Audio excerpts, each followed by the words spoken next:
The Spirituality Now podcast is sponsored by Delaflor Teachings International, a spiritual and systemic coaching and consulting company with the mission to help individuals, businesses, and corporations create brilliant futures through sustainable transformation. Also sponsored by the Network for Human Empowerment, a philanthropic TV network that serves Spanish-speaking communities with free, conscious education aimed to empower individuals to become the best versions of themselves. And our podcast producer, Ascend Media, Authority Syndication, delivering premium video marketing, podcast production, and social syndication.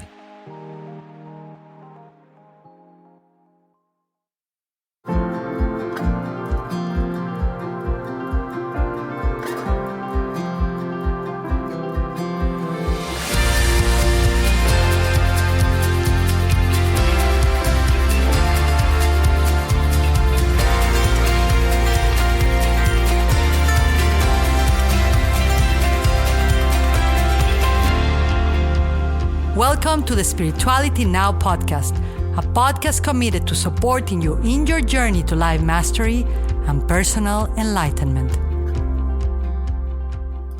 Welcome to the Spirituality Now podcast. I am your host, Yvonne Delaflor.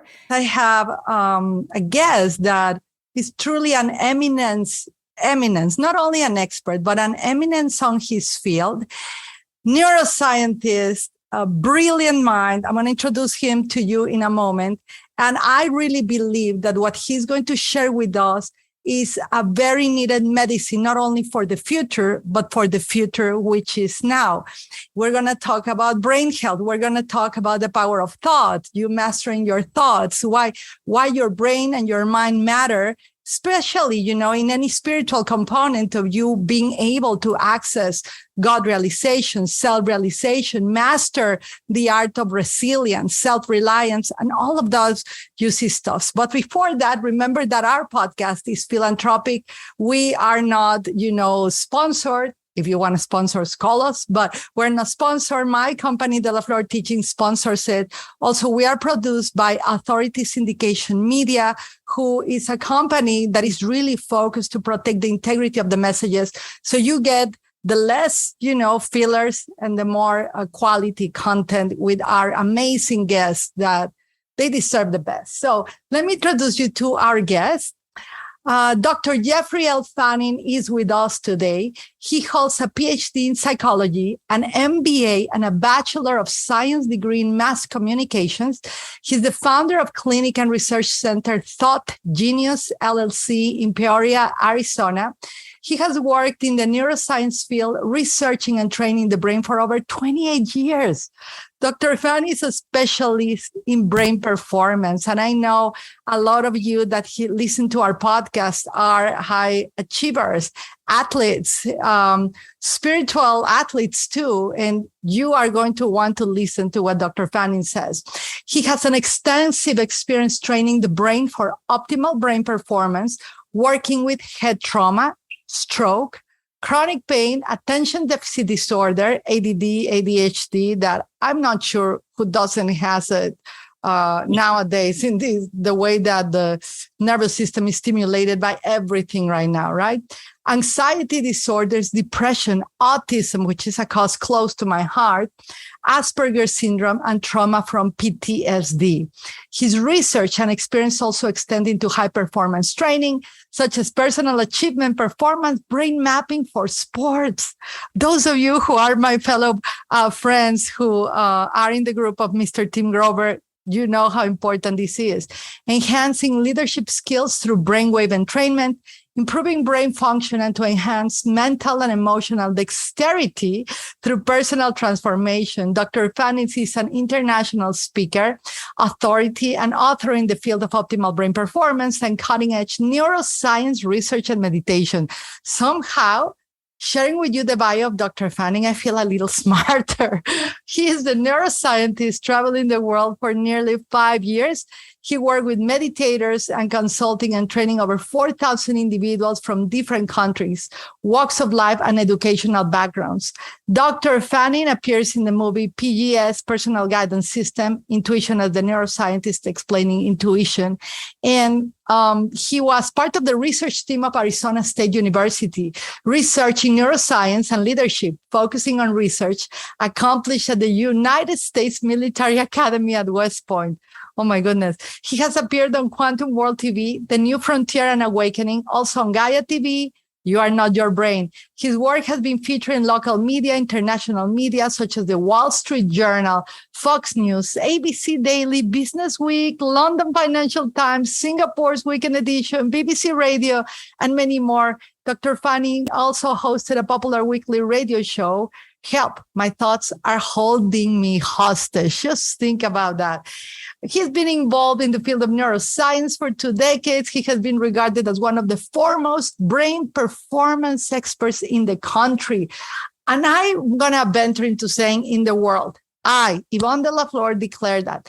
His PhD in psychology and MBA as a Bachelor of Science in mass communications helped him lead to the idea and creation of the Center of Cognitive Enhancement that transformed into the Thought Genius LLC that we shared. His work with unbelievable people, with very world-renowned people like Dr. Joe Dispenza and many more.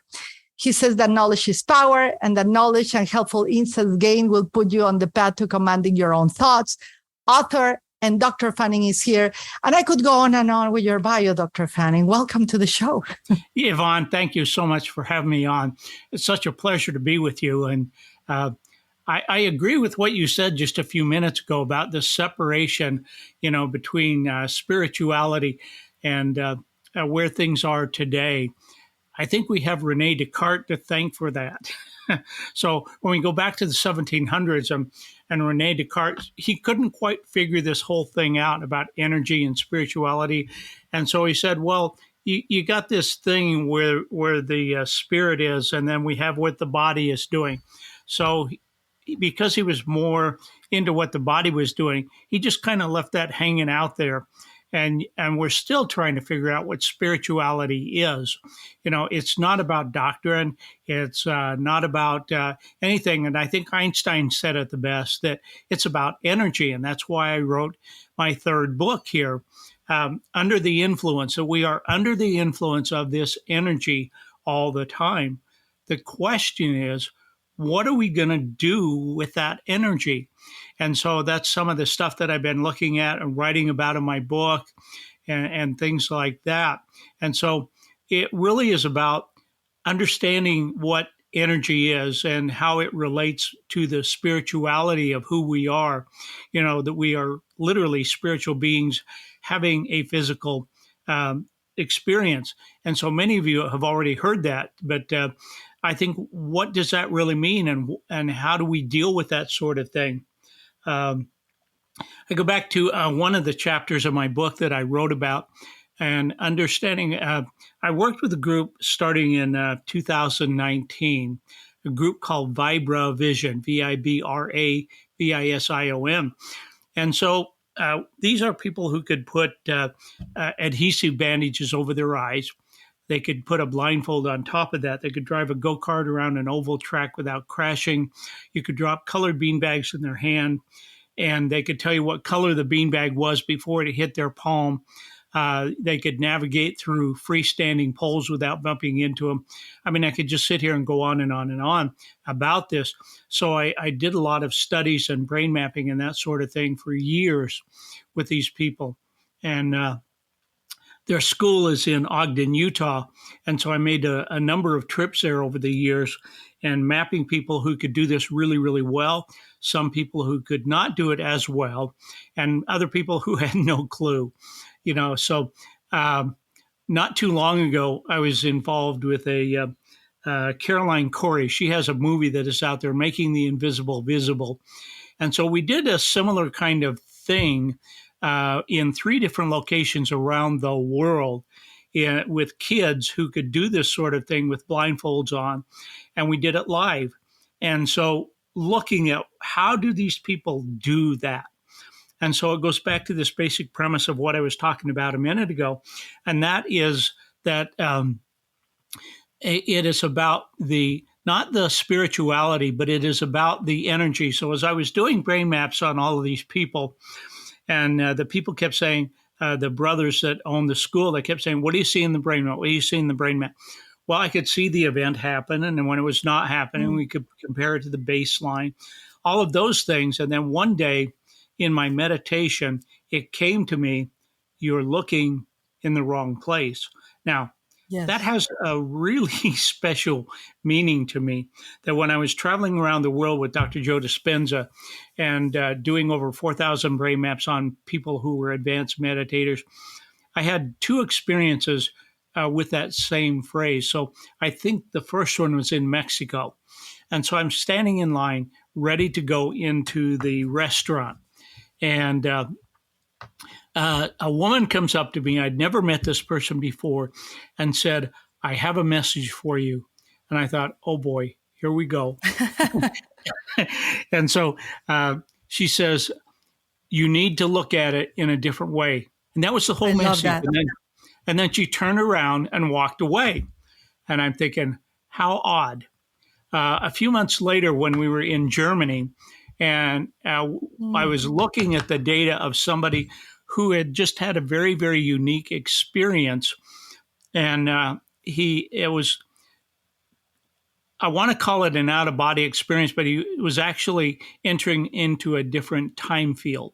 So he could see periods of his life in different forms. As he would move up to these different periods of his life or even past lives, he would reach out his hand and they would become animated and he could learn what was there.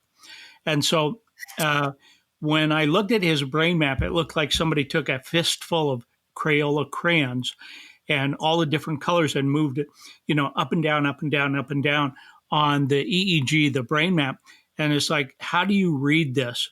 So as people were getting the caps on in Germany, a woman came up to me again. I did not know this person. She says, "I have a message for you that came to me this morning." I thought, okay. Wow. Yeah, so it's repetitive. So, Dr. Fannin, I just got to comment something because this is something that happens consistently in my life. It doesn't happen once a month. It doesn't happen once a year. It's a consistent thing, especially if I'm by myself, alone. If I'm with more people, I think it has to do with what you share about frequency or something. But if I'm alone or if I just follow the hunch of my intuition, like, for example, I just checked actually a couple of months ago, I had a dream that I was going to, I was with some monks. They were wearing orange robes and they were doing these deep, intensive initiations. Months later, I went with my boyfriend and his kids to a Chinatown in Las Vegas, and I was drawn to go into a monastery that I always wanted to go, but this time the door was open. Always it was closed. When I'm there, I'm invited to go to a class of the abbot that is actually a Rinpoche from Tibet, a really good friend of the Dalai Lama, one of those that can see what you are just saying, that can see with his mind certain things, that can help you look at things differently, that can tell you your incarnations, etc. And a month later, or 2 weeks, 3 weeks later, I'm being initiated by them, by seeing it differently and different perspectives. So I'm wondering, all that you are sharing, which is really, how do you explain this? How do you explain these messages you are receiving, these confirmations you are receiving, this guidance that you are receiving through other beings, or may I say other brains that are transmitting the information of the brain, the infinite mind, the brain of God, right? The infinite intelligence, and speaking to you. What do you make of that? Oh, yeah. I mean, you are absolutely right. So let me kind of go back to the story and use that as an illustration as we talk about this. So with the Vibravision people, and I was looking at this stuff, and so as I started looking at it differently, so I became aware of what's called the morphogenetic field. I don't know if you are familiar with that, but the morphogenetic field was really discovered by Gurwitz in 1910. And so he understood the function of not only this morphogenetic field, but he also discovered biophotons. Now, that becomes very, very important because that energy, with what Einstein was saying, everything is